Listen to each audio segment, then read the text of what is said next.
Assalamualaikum, saya Andi Fajar Setiawan, NPM 12. Di sini saya akan membahas tentang jaringan saraf tiruan. Apa sih jaringan saraf tiruan itu? Ialah alat pemodelan data statistik nonlinear. JST itu yaitu jaringan saraf tiruan ya. Dapat digunakan sebagai memodelkan hubungan yang kompleks antara output dan input, serta dapat menemukan pola dalam data menurut teorema yang disebut sebagai set dugaan universal.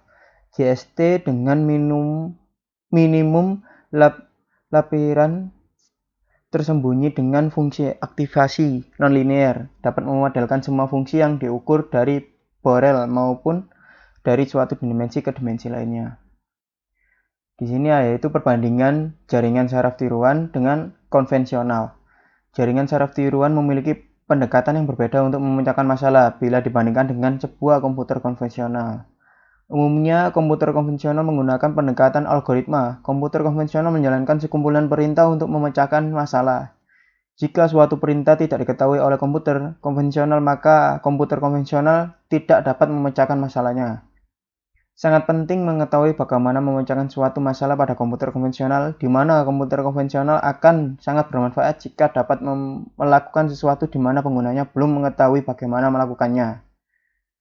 Jaringan saraf tiruan dan suatu algoritma komputer konvensional tidak saling bersaing, namun saling melengkapi satu sama lain. Pada suatu kegiatan yang besar, sistem yang diperlukan biasanya menggunakan kombinasi tiruan untuk menghasilkan efisiensi yang maksimal. Jaringan saraf tiruan tidak memberikan suatu keajaiban, tetapi jika digunakan secara tepat akan menghasilkan sesuatu hasil yang luar biasa. Yaitu berikutnya kelebihan dan kekurangan jaringan saraf tiruan ya.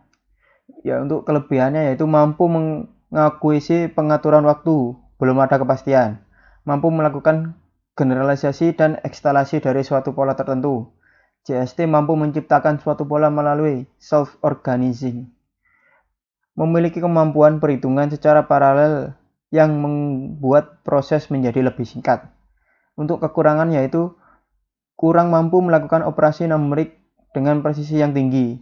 Kurang mampu melakukan operasi aritmatika, logika, dan simbolis. Yang ketiga yaitu apabila memiliki jumlah data yang besar akan menyebabkan proses training menjadi lama. Di sini yaitu manfaat dari jaringan saraf tiruan. Dalam kehidupan sehari-hari, JST dapat digunakan untuk 1. Identifikasi dan kontrol. Contohnya adalah kontrol kendaraan dan natural resource. Pengambilan keputusan dalam video game. Contohnya game chess dan poker. Pengenalan pola, contohnya adalah radar, pengenalan muka, dan pengenalan objek. Yang keempat, diagnosis medis, contohnya adalah mendeteksi suatu penyakit seperti kanker, jantung, dan lain-lain. Berikut adalah aplikasi yang jaringan saraf. Jaringan saraf tiruan mampu menggambarkan setiap situasi adanya sebuah hubungan antara variabel prediktor dan variabel predicted. Ketika hubungan tersebut sangat kompleks dan tidak mudah untuk menjelaskan ke dalam istilah yang umum dari correlation atau difference between group. Beberapa contoh permasalahan yang dapat dipecahkan secara baik oleh jaringan saraf tiruan antara lain, yaitu deteksi fenomena kedokteran, berbagai indikasi yang berhubungan dengan kesehatan, yaitu kombinasi dari denyut jantung, tingkat, dan berbagai substansi dalam darah, dan lain-lain. Dapat dimonitoring.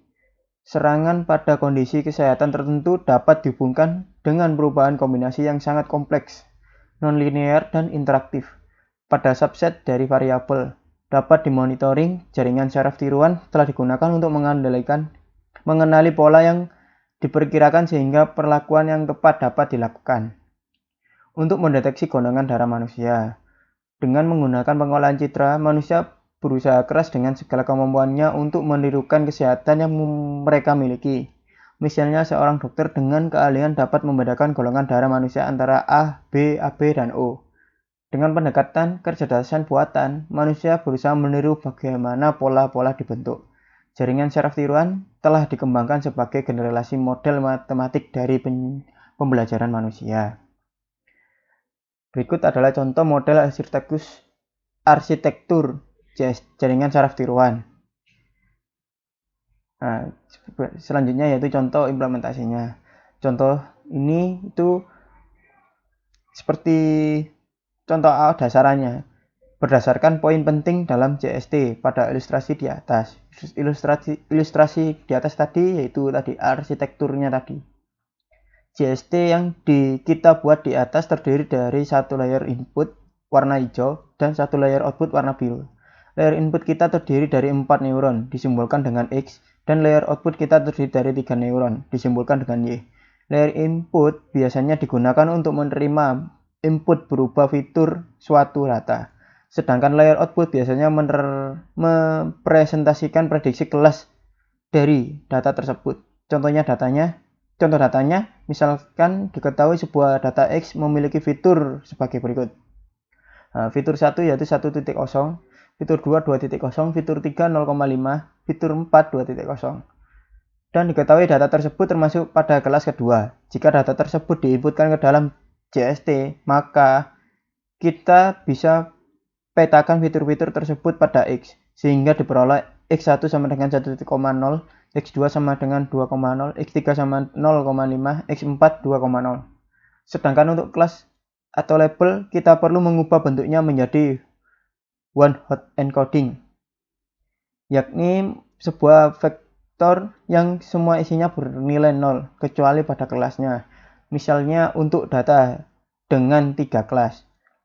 Kelas pertama bernilai 1,0,0, kelas kedua bernilai 0,1,0, dan kelas ketiga bernilai 0,0,1. Dikarenakan contoh yang digunakan adalah data kelas 2 diperoleh T1 sama dengan 0, T2 sama dengan 1, T3 sama dengan 0. Variabel T adalah variabel label. JST akan menghitung nilai Y1, Y2, dan Y3 berdasarkan input X. Lalu, melalui proses pembelajaran, JST berusaha menghasilkan nilai Y yang sama dengan nilai T. Berikut adalah contoh forward propagation. Misalnya diketahui input seperti label di atas. X sama dengan 1,2, 0,5,2. Dengan nilai bobot dan bias di awal adalah sebagai berikut. Nilai awal bobot dan bias adalah nilai random. Saya susun seperti matriks agar mudah. Nah, ini contoh matriksnya seperti ini ya, guys.